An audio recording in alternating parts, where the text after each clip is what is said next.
সেই রকম 30 বিঘা জমি সরকার থেকে লেজের মাধ্যমে শুধুমাত্র 1 লক্ষ টাকা দিয়ে এনডিআর মদদে বাংলার মুসলমানের জায়গা দখল করে ফেলেছে।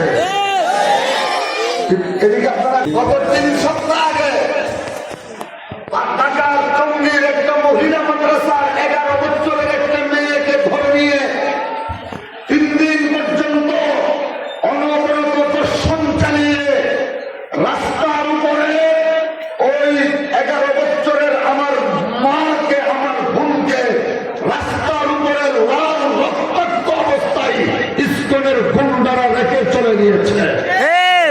ঠিক কিনা বলেছেন বলেন? এরপরে গত বছর চট্টগ্রামের কোর্ট বিল্ডিং এর সামনে সাইফুল ইসলাম আলিফ নামক একজন মুসলমানের আইনজীবী এই ইস্কনের গুন্ডারা হত্যা করে টুকরো টুকরো করে ফেলেছে। বাংলার মুসলমানেরা বিচার পায় না। ঠিক কিনা বলেছেন বলেন? মুহিবুল্লাহ মিয়াজি খানকে নিয়ে এনডিআই পাচার করতে চেয়েছিল।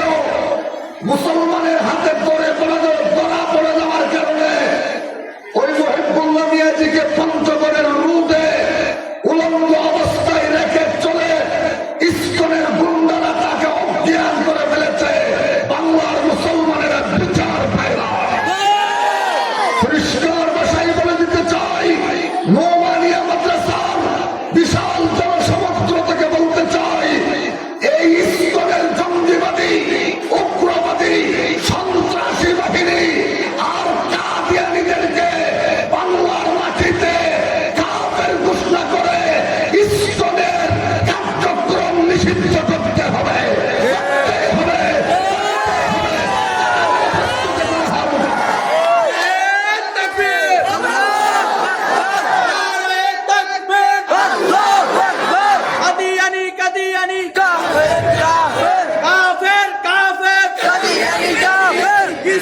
শত্রুরা হুঁশিয়ার সাবধান, হুঁশিয়ার সাবধান।